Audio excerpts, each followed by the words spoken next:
if spiritual process has to happen within this lifespan, within this life, if you really have to reach your limits, one way is intense devotion, where you throw away your life completely. Nothing matters. You know, all those mad people you've heard, Ramakrishna Paramahamsa, Mirabai, these are all utterly mad people. I want you to know this. Today you worship them, it's easy. People who lived with them, they had a horrible time because their devotion is such, they're absolutely insane people. They have no sense of the world around them. You should see the kind of trouble Mirabai's husband Bhojraj went through. Unbelievable. Another man would have broken. He went through such a horrible time because this woman is a devotee, a mad devotee. If you don't have the madness, you cannot be a devotee. You must know this. You are a very controlled devotee, you are not a devotee, you are a great deception.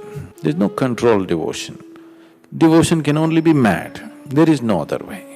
So that is one way. But if you go that way, you have to be in protected atmospheres in today's world, otherwise, if a Mirabai or a Ramakrishna Paramahamsa appears in United States, you will immediately hand him over to your psychiatrist because they are exhibiting all the qualities in which the psychiatrist or a psychoanalyst sees a client, a permanent client. Yes, they're exhibiting all the qualities. They belong to another world, but it doesn't matter. You don't bother about such things today.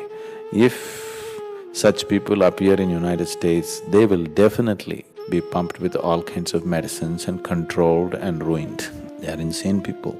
They need protected atmospheres. So for that also, you need an ashram, a hardcore place where insane people can go about normal, totally insane people, mad with this.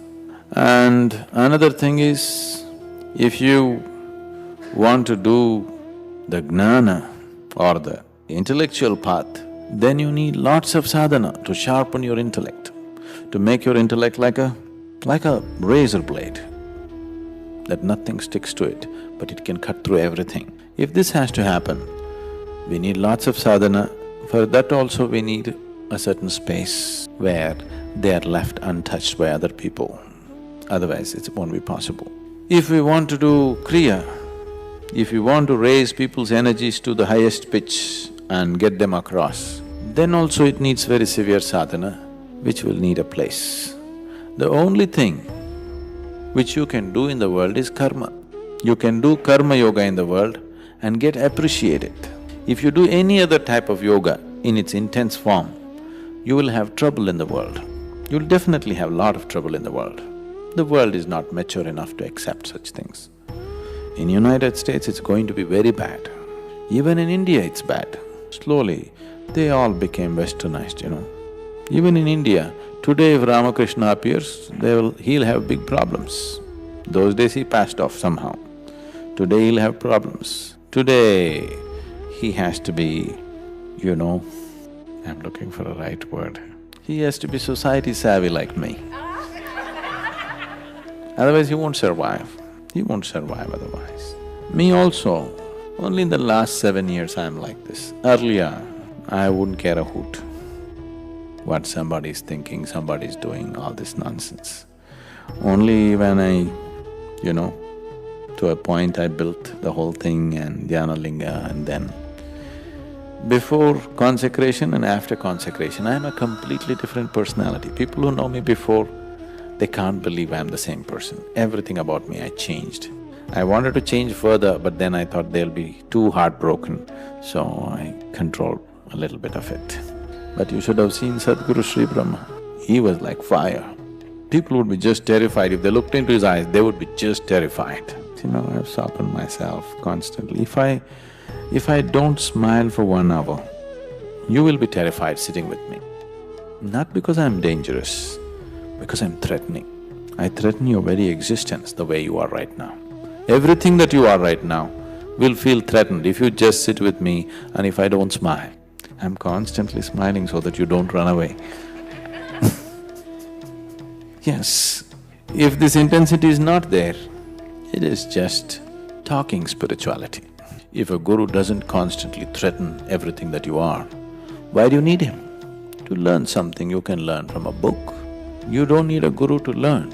Guru is there to demolish those things that you yourself can never demolish, so that the limited is destroyed, so something beyond happens to you.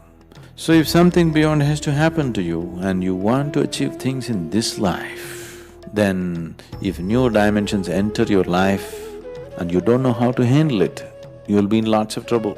Today, solace peddling is passing off as spirituality. Don't worry, I'll bless you, everything will be okay, everything will be okay. I don't want anything to be okay for you. Do you understand? I don't want anything to be okay for you. I want to turn your life upside down so that you see things the way they are. Turning your life upside down does not mean uprooting your house or your job or your health or something. Your perspective of life has to be completely turned upside down, otherwise you will not see things the way they are.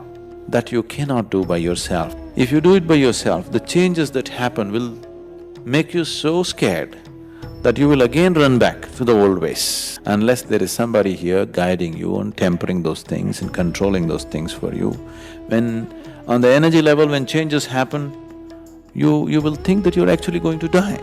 Something totally new is happening. Anything new feels like death for most people. Anything new is very threatening.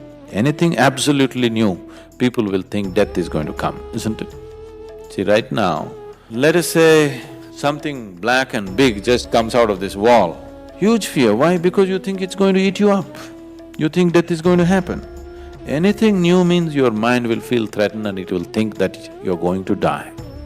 So when big changes happen in your energy system, you naturally think you're going to die.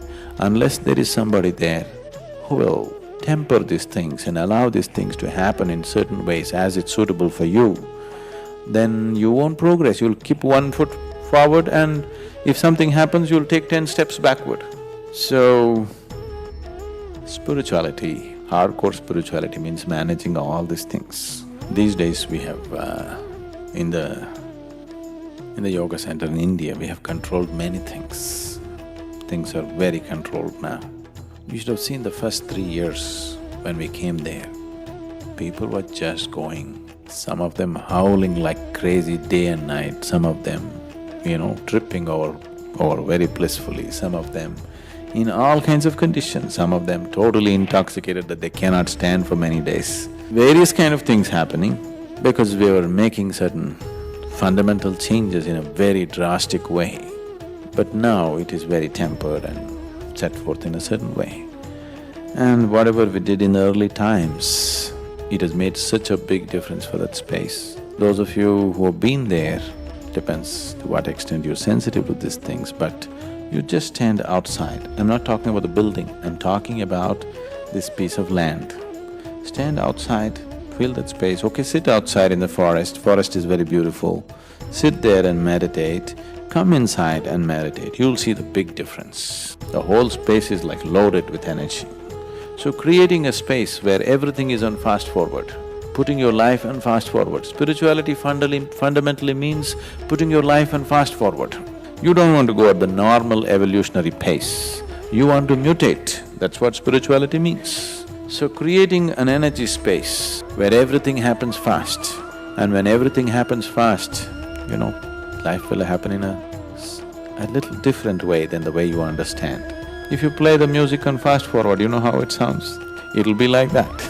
So, when you are playing that kind of music, there must be somebody to decipher what's happening, otherwise people will just run away. It involves various aspects, but fundamentally, to put it simply, yes, to put your life on real fast forward. We don't want you to go at the evolutionary pace, that would take too long. I don't have that kind of patience, I'm not going to be around that long